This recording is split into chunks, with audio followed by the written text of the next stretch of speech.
intro music. Yeah! Woohoo! Hey everybody, welcome back. What Serene Squall research is worth it? Or is any of it worth it at all?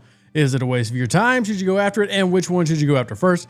Number one, please excuse the sound of my voice. This is day 4 of trying to get over that sickness I had, and it really put me on my butt. Heck, I'm still sitting in a chair. But several days of 103.5 fever would not recommend.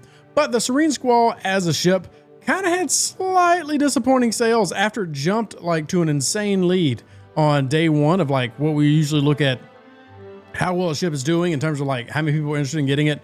And then day 2, just a real sharp decline. Now, there are a lot of reasons that we can get into like why that maybe was, especially the fact that they tied it into level 70s, but level 70s only made 14% of the total purchases for the Serene Squall. So definitely a drop off in interest. I think a lot of that also had to do with the fact that you're talking about a long upgrade time and not sure the researches are as good as originally billed as. And let's take a look at what those are and why might not be as interesting as it was before. So hop on over here, jump to our research tree, starships tree, and you'll see that I've already done some of it. But you see, I stopped and really didn't do anything except the warp one. And I will say that bar none definitely is worth it. Absolutely get the warp range research. The warp range research is a necessity, especially if you're trying to use a Serene Squall, get into the better systems and have a better mining rate, because the nodes do jump up quite significantly from the early systems where you start mining with it to later systems with the epic transition, so you get better returns.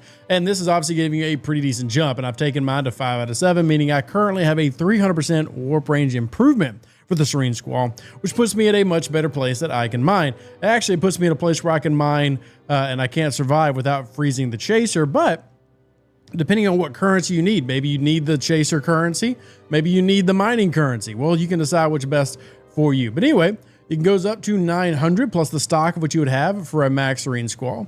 And then you add these down here and then these at the end, the sweeps. How important are those? And are they worth chasing?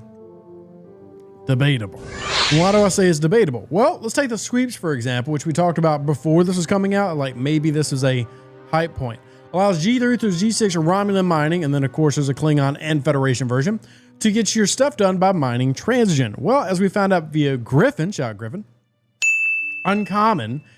And you tell me in the comment section down below, you decide, is this actually exciting for you looking at those amounts? Keep in mind that you're looking at a level 70 player. There are not a lot of players who were one, willing to buy the Serene Squall, or two, willing to pay to tier it up and then work through this research. So not a lot of people are going to have it yet. And I hate to make this video seem like it's coming out too early, because I do want to give you an informed response on the research. And I do think there's value in it, but maybe these sweeps aren't as good as we originally thought they were. And this goes back to one of my primary gripes about the entire transition loop, is that there's too many options for the mining. 4 different things to mine just is not valuable for the player. It's too many things to do in a game that has too much to do already. And I think everybody's going to agree with that, regardless of my horrible voice right now. So the sweeps, if they're not the value, well, where is? I do think the Serene Squall is still going to provide you a lot of value, and the research is going to help you with the FKR damage. I still like this because remember, this applies in every situation. So a base damage increase of 2,000 can still be felt in the game today. Even if you're watching this a year from now, that is actually still a decent amount of damage. So you can get that research in. That's what we're still going after. The FKR mining speed is negligible, but you need that to progress to the FKR. And then unlocking infinite officer presets, well, for me personally, not the biggest deal. Y'all know that I'm not as big on officer presets because the below deck stuff. It is still something that I recognize a lot of players value, and being able to get more below deck or more presets period is valuable. Let's not pretend that it's not. Then we got the combat ship XP, increase the amount of combat ship XP, which that's good, right? More ship XP. That's less things that we have to do. Now the mining ships kind of get taken care of now thanks to the mining XP that was added in last arc. But with your regular grinding, this is a nice little thing that you still want to go after. Now down here is to make the Serene Squall better at mining uncommon, rare, and common. Now, again, not saying that's not valuable, but it takes a while for this to be good. A while. So with that taking a while, let's look at the top row. We've got the Apex Barrier, which is going to help when you're doing the automated hostile grind, which again, you need 2 currencies. Don't forget, you need the mining and you need the hostile currency for the loop of the Serene Squall. The ISO damage, again, still very valuable, specifically against those new Suliban hostiles. Then you have the crit chance, which, yes, this is good. And then last but not least, the jump drive. Well, this is something that has come into all ships, almost all ships here in today's game, thanks to this month's run, or this arc's run of content. Now, this is going to allow you to do an instant warp to another system, which is something that a few ships have already had the capability to do, like the Gorn Eviscerator, the Borg Cube, if you had the Trans Warp Skin, and the Discovery.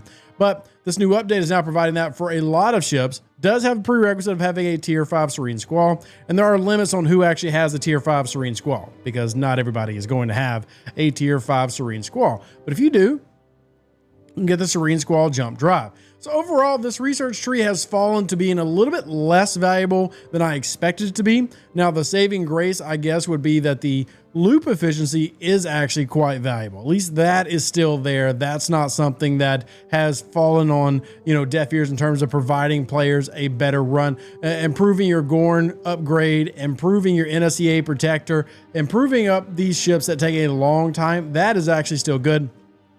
And that actually gets a thumbs up. We do appreciate that. It also eliminates the need to do a lot of that loop, as you can see here, because you're getting the currencies to do those turn-ins. So this limits the amount of time you'd actually need to go back into the mirror universe unless you're rep grinding, which again, can be very valuable to a lot of people, depending on how quickly you're adding up and acquiring this epic currency. Yeah, again, 4 currencies. Don't worry, while I was sick in my bed, in a 48-hour period, I think I was in bed for about 46 of those, I had nightmares about all these currencies. Nightmares. So saving ourselves from having to mine and be able to do our upgrade on what is still one of the better specialty ships in the game is quite nice. Just again, depends on how much of that epic you're going to mine. Rev rambles aside, that is still a valuable part here, and something that you have to decide for yourself on whether it's worth going after. It is nice that these upgrades, like for the relativity, are giving you all the currencies that you need all at one time. And it also depends on how you want to balance that with the artifact system that we have over here with the epics as well. Do we want to go after all those artifacts? Obviously, many of you are going to want to. We'll have to then balance. What would I rather have, efficiencies or would I have artifacts? And neither are a bad answer. So even though the research tree for the Serene Squall feels like it falls a little bit flat, good news is the efficiencies and the artifacts kind of make up for it. So again, I do want to apologize again for my voice and not having the usual energy.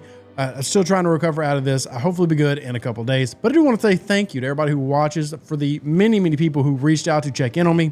And I really do appreciate that. It means a lot. I definitely do not like taking off work because then my kids don't eat. So I try to be back as soon as I can. I appreciate y'all for watching, supporting the channel. It means the absolute world to me. One last thing before you leave. If you can do anything, like the video for me. That's all I ask. Well, I ask other things. I can't say that's all I ask, but I ask that. Like the video. And do that. Live long and plunder. Stay safe with the Space Cowboys. Deuces, that's me. Catch you on the next Star Trek League of Men video. And I'm out. My voice is shot. An even better outro than the intro. For the Empire and glory to your house.